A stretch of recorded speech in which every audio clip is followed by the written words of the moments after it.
Hey, I'm Einstein. As usual, I'm just taking people's stories, and today I have Blaze. He was riding with us down here in Nashville, but he went up to Michigan. So I just wanted to get his story today. So, Blaze, we'll just start out easy. What do you do? What's your story? What do you do for a living? Well, for the last 25 years, I've been a pharmacist. Although as of late, have a little bit of a change. I'm working for Pfizer, so I'm still in the drug business, but I'm not really doing pharmacy. I'm more in quality assurance, quality control. Nice. And how long have you been a Christian? Do you remember? That's a hard question to answer simply because of the fact that I actually do not recall a time in my life when I did not know that God was God and Jesus was the Son of God and He was the Savior. I just don't recall a time in my life when I did not know that for sure. As far as being a Christian, I was raised in the Catholic Church, and by that I mean that I was not. We were full time. I mean, not Creaster, Christmas and Easter. Oh, yeah. And I was even an altar boy in a church where the priest didn't touch the altar boys. Oh, that's nice. So yeah, I gave up church because when my mom got divorced from my stepfather, who was an alcoholic, abusive man, the church excommunicated us. And then a couple years later after that, my little brother was going through catechism, which is a church ritual and Catholic. They found out about him. He was going to my grandmother's church for that, and they found out about my mom being divorced, and they kicked him out of catechism. Oh. And I just at that point decided I'm never going to church again as long as I live, simply because I don't believe that the God that I know would deny a child his faith because of something his parents did. Yeah. And so for many, many years after that, I mean, probably 35, almost 40 years, I didn't go to church at all. That's good. Wow. But when I was 17, I was actually in juvenile hall for one of my stupid antics, and that's when I gave my life to Christ. I needed to get out of my cell for a little bit and went to the church service, and what they said struck me, and I gave my life to Christ. But again, I didn't go to church, I didn't read the Bible, I didn't get discipled, I didn't know what I was doing. Again, it was just it was a head knowledge thing. But I did give my life to Christ. So if you ask certain people, that's when I got saved, because that's when I gave my life to Christ. But again, it's hard for me to say simply because I did not dedicate myself at that point in time. The real change came in my mid-30s. I had a bit of an epiphany. I had just broken up with a girl I had been dating for a couple of years, and even though it was an amicable breakup, I was fairly depressed simply because of the fact that I'm in my mid-30s and I had never been married, didn't have kids, wasn't quite sure what was wrong, and I was crying out to God. I was literally asking Him, what am I doing wrong? And this was really the turning moment of my life. I had packed up my dogs and my camping equipment and went camping up at Lake Mead. I was going to be up there for a 3-day weekend. I was all by myself out in the middle of nowhere, and sitting there the first night, didn't even set a campfire or anything, and just completely dark, and I'm crying out to the Lord, what's wrong with me? And what I heard very, very clearly was, what you're missing is church. And in that moment, I didn't hear go to church or go to hell or something like that. What I heard was, you need to be around other believers, you need to start reading through the Bible for yourself, and you need to start understanding what my purpose is for you. And it was just, I heard all of that in this very clear statement, what you're missing is church. That struck me so impactfully that even though I was supposed to be up there for 3 days, I packed up all my stuff the next morning and raced back to Phoenix to go to church and buy my first Bible. And from that point on, my life completely changed. I began to realize how much God had been a part of my life, even when I was not trying to be close to Him, how many things He saved me through, how many stupid things I'd done and survived. And it wasn't long after that it was spoken over me that I would be an evangelist. And I mean, like I said, my life completely changed. And not too long after that, I, was in CMA and doing the evangelism thing. So No, that's cool, man.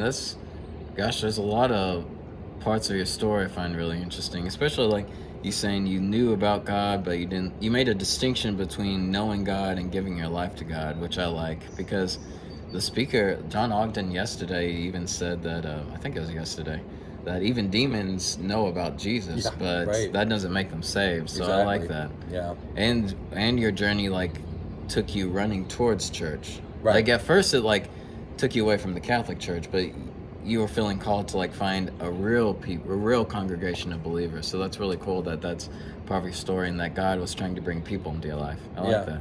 So, man, you have a lot of pivotal moments in your life, but do you see any like distinctions or different parts of your life before you gave your life to God and after you gave your life to God? Well, yeah, I mean, like I said, I did a lot of stupid things. I mean, it's funny because, a pharmacist now, but in my teenage years, I was a drug dealer. So people laugh, that knew me back then. I tell them, I went to pharmacy school. I'm like, yeah, right, And the things that God saved me out of, I was a very severe alcoholic. I mean, I guess it's hard to say alcoholic per se because when I quit, and there's no looking back. And even though I still might enjoy an adult beverage from time to time now, I don't overindulge like I used to. I mean, it was awful. I was drinking so heavily back then, and driving and doing stupid things. And God saved me through a lot of stuff. Had a lot of anger management issues that got myself into some very difficult situations that I should have never been in. Again, I should not be alive right now, and God saved me through a lot of stuff before I dedicated myself to Him. So, yeah, there's significant points I look back on now and realize what God meant to me even before I knew what God meant to me. Yeah. And after, it's really been one amazing experience after another, knowing that things that happen are definitely a God thing. Getting hooked up with Lions of Judah when I moved to Nashville, that was definitely a God thing. It really helped me put into perspective what my role was in CMA, and gave me a very clear direction. And now that I'm up in Michigan, that experience has really put me on a path to be able to have the confidence to evangelize and have just zero fear in terms of what people might think of, what I'm trying to say to them. I just try to give them the truth and just pray that they accept it. That's awesome. So has your life as a pharmacist kind of affected your walk, or or vice versa? Has your walk affected your life as a pharmacist? Well, my walk affects my life in all aspects. I mean, as far as my job is concerned, it's to some extent, I guess. I mean, obviously, the closer I grow to Christ, the more Christ-like I become, or the more God changes my life. It makes me a better performer at my job. It makes me more tolerant and patient with my patients and coworkers. So yeah, I mean, being a Christian definitely has changed my outlook and my output. Yeah. So, Yeah. Okay. Nice. How's CMA affected your walk? Oh well, I mean, again, that's really increased my ability to use the gifts that God has given me, which is leadership for one. The boldness to evangelize is huge. I mean, I will talk to anybody anytime about knowing Jesus and even if it's just a innocuous bike blessing where we're just usually praying for people. The first thing out of my mouth is, do you have a relationship with Jesus Christ? And I get right into it. I have no hesitation whatsoever. So Yeah, that's awesome. Yeah, that's I feel like that even though you're not with us evangelizing or riding down here in Nashville, like you've definitely continued the work up in Michigan, which has been awesome to hear. yeah.